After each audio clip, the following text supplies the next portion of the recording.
குரு ஆஸ்ட்ரடி மணியர்கள் அனைவருக்கும் வணக்கம். 20 ஆகஸ்ட் 2026 வியாழக்கிழமை ஆவணி 3ஆம் தேதி வளர்பிறை அஷ்டமி திதி.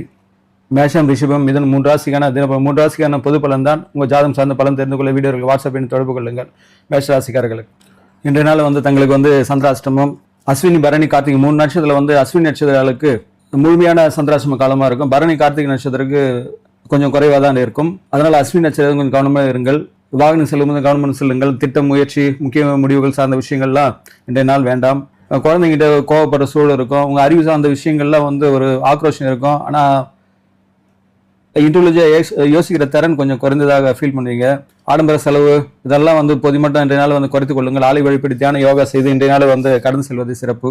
7வது வருட சனி இருக்கிறதுனால உடல் ஆரோக்கியத்தில் கொஞ்சம் கவனம் எடுத்துக்கொள்ளுங்கள். முக்கியமாக இன்றைய நாள் பொதுமட்டம் அமைதியாக கடந்து செல்வது சிறப்பு. தாரபலம் அடிப்படையில் அஸ்வினி நட்சத்திரம்லாம் நன்றாக உள்ளதுதான் காமிக்கின்றது. பரணி, கார்த்திகை தான் சரியில்லாமல் இருக்கு. இருந்தாலும் 3 நட்சத்திரம் கொஞ்சம் கவனமாக இருங்கள். அதிர்ஷ்டம் சிவப்பு, அதிர்ஷ்டம் 9, அதிர்ஷ்ட திசை தெற்கு. ரிஷபராசிக்காரர்களுக்கு கணவன் மனை உறவு சார்ந்த விஷயமா செய்கிற தொழில், வேலை சார்ந்த விஷயங்கள்லாம் சிறப்பட்டுதே இருக்கும். பார்ட்னர்ஷிப் சார்ந்த வியாபாரம்லாம் நல்லா சிறப்பட்டு இருக்கும். வளர்பிற சந்திரன் உங்கள் வீட்டை பார்ப்பது அது ஒரு உச்சநிலை தான். உங்கள் ராசியில் சந்திரன் இருந்தால் அது ஒரு உச்சம்தான். அதனால் தொழில், வேலை சார்ந்த விஷயங்கள், தனவரவுலாம் சிறப்பாக இருக்கும். மூத்த சகோதரர், மூத்த வழி உறவு சார்ந்த விஷயங்கள்லாம் உங்களுக்கு ஆதரவு, ஆலோசனை, உதவி கிடைப்பதாக இருக்கும். உங்கள் உழைப்பு கற்ற பலன் உள்ளது. இருந்தும் 2ஆம் இடத்துல செவ்வாய் இருக்கிறதுனால பேச்சில் மட்டும் கொஞ்சம் வேகத்தை கம்மி பண்ணிக்கங்க. வாகனம் செல்லும்போது கவனமாக செல்லுங்கள். மண்மனை, வீடு, அரசு தொடர்புடைய விஷயங்கள்லாம் கொஞ்சம் தடை தாமதம் கொண்டு நடைபெறும். உங்க வீட்டை சனி 3ஆம் பார்வையை பார்க்கின்றது. ஆனால் சூழ்நிலை ஆரம்பம் கொஞ்சம் மந்தமா இருந்தாலும் இறுதியானது உங்களுக்கு சாதகமாக தான் இருக்கும்.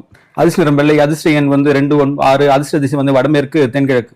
மிதுன ராசிக்காரர்களுக்கு மனதில் ஏதோ ஒரு இனம் புரியாத ஒரு தோய்வு, ஒரு சந்தோஷம், இழப்பு இருப்பதா இருக்கும். இருந்தும் குடும்பம் மற்ற பிற சுபகாரியம் சார்ந்த பேச்சுக்கள், சுபகார நிகழ்வுகள்லாம் இருக்கும். இருந்தாலும் ஒரு தனிமையான உணர்வு, ஏதோ எதிர்பார்த்து இருக்கிற அந்த ஃபீலிங் இருக்கும். அந்த மனம் சார்ந்த எண்ணங்கள் மூலமா விரயமா ஏற்படுவதா இருக்கும். உங்க வீட்டிலேயே செவ்வாய் இருக்கிறதுனால உடல் ஒரு சூடுத்தனம், ஒரு பேச்சில் ஒரு வேகம் இதெல்லாம் ஏற்படும். நான் அறிவு ரீதியாக யோசிக்கிற விஷயங்கள்லாம், அதுவும் குடும்பத்துல பேசுற விஷயங்கள்லாம் கொஞ்சம் விதமான ஒரு சோர்வு அசைதி கொண்டு இருக்கும். ஒரு விதமா உற்சாகம் இருக்காது பேச்சுல. உங்களோட முயற்சி, ஆற்றல் எல்லாம் ஒரு விதமான தோய்வு அடைஞ்சதா இருக்கும். ஏன்னா 3ஆம் வீட்டுல கேதுவுடன் சூரியன் ஒரு கிரகண தோஷம். உங்களோட தைரியம், ஆற்றல், திட்டம் சார்ந்த விஷயங்கள்லாம் ஒரு விதமான டவுன்ல தான் இருக்கும். தாயாரின் உடல் ஆரோக்கியத்துல கொஞ்சம் கவனம் எடுத்துங்கள். தாய் வழி உறவு சார்ந்த விஷயங்களும் எந்த கருத்து வேறுபாடும் வேண்டாம். மற்றொரு தொழில், வேலை சார்ந்த விஷயங்கள்லாம் கொஞ்சம் மந்தமா தான் இருக்கும். ஆனா சூழல் இறுதியாக உங்களுக்கு சாதக முடியாதான் இருக்கும். திருவாதிரை நட்சத்திரம், புனர்பூசம் நட்சத்திரம் 4 நன்றாக உள்ளது. மிருகசீரிஷ நட்சத்திரம், புனர்பூசம் நட்சத்திரம் 4 நன்றாக உள்ளது. திருவாதிரை நட்சத்திரம் கவனமுடைய இருக்க வேண்டும். அதிர்ஷ்டம் பச்சை, அதிர்ஷ்டம் 5, அதிர்ஷ்ட திசை வடக்கு.